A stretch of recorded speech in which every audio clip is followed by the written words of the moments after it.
Hello mga kabady! Alright! Nandito na tayo ngayon sa dalawang tower. Hi! Alright!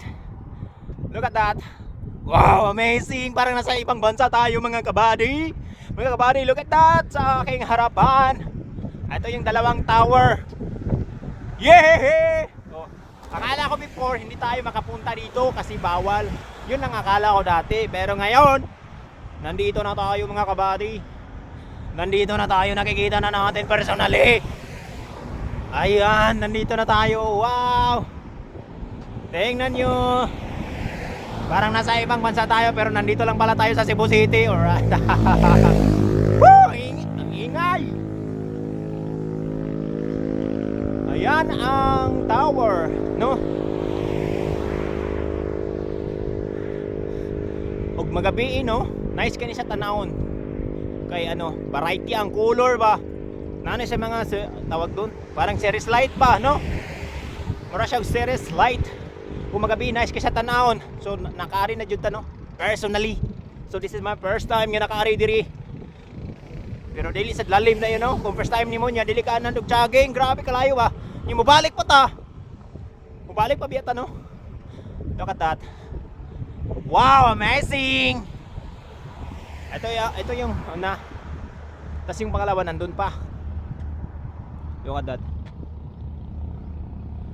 Ayan! Woo! Happy na ako. Ito, tanggal ng stress ko. Bukas, kayod kalaban na naman. In the following days, kayod ng kayod. Yan talaga ang buhay ng mahirap. Hindi pwedeng hindi mo kayod. Para sa future, kayod yun. Okay. Wala na ko ano. Paskat. Hello, Paskat. Ingat po kayo. Ingat po sa biyahe. Huwag kalimutan mag-pray.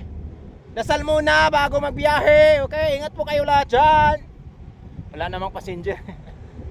Alright. So mga kabady, since nandito tayo sa gitna, chance na natin mag-picture. Try natin dito. Hindi tayo mahiya. Hindi naman to pagapuhan eh.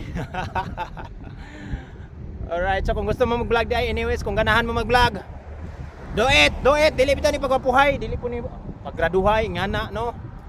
Basta kampati ka lang, confidence ka lang. Do it for your shirt. Do it for yourself. Okay? Alright, so saan ba tayo? Picture muna tayo mga kabady.